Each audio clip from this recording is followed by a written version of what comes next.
welcome to KP Law News. This next story comes from a YouTube channel called James Justice. I asked him for permission to use his video because I think it's important. Since I live in Arkansas, this story is about an Arkansas sheriff that was not a very good sheriff. So we're going to play the video. Be sure to go check out the James Justice channel. The link will be in the description. So here we go. You're looking at Franklin County, Arkansas Sheriff Anthony Bone. Oh, that's former sheriff now, for he was convicted of 2 out of 3 violent felonies by the feds on August 9th. It's taken a long time to get justice for this weasel Bone. From 3 incidents in 2017 and 18. Arkansas is one of the most corrupt states in the country, and thanks to the tip-off from Loose Moose about this story. Bone was taken into custody after his conviction and being held at an unknown location. Sentencing will be in 4 months, and he is eligible for up to 20 years in Club Fed. Bone did not take the stand in his own defense, which probably cemented the jury decision to convict him. Hunter Britton, the 17-year-old who was murdered by a Lone Oak sheriff sergeant with no justified reason, is still under investigation. How long does it take to determine probable cause on murder by Sergeant Davis on Hunter, who was not holding a weapon? Plus, there is an eyewitness to the crime.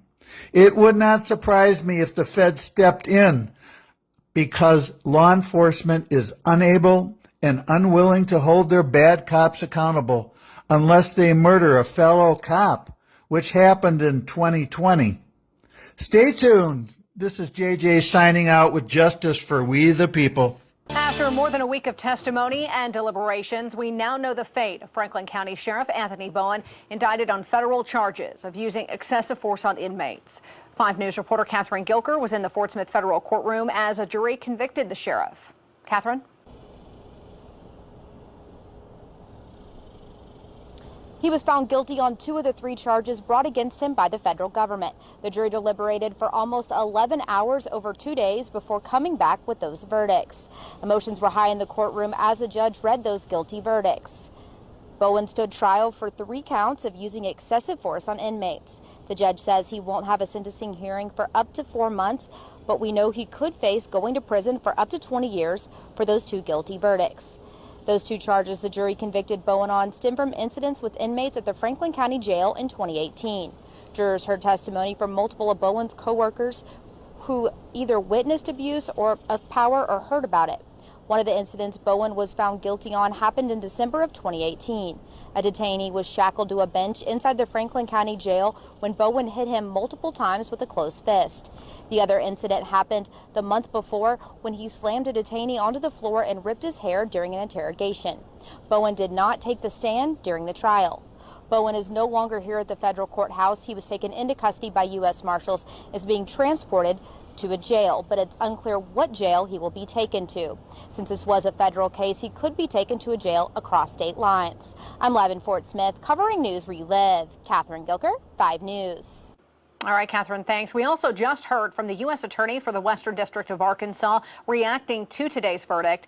It says in part, quote, today's guilty verdict shows that justice will prevail in cases where a person's civil rights are violated.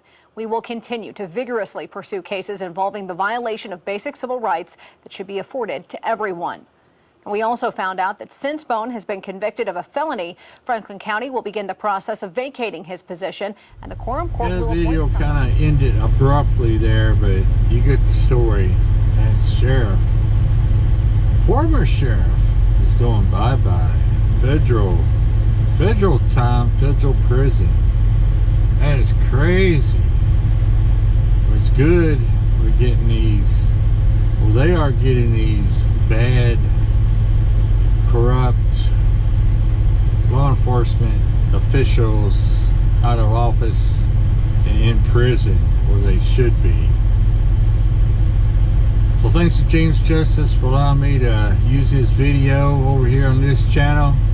Be sure to go to subscribe, check out his channel. Tell him KP Law News sent you.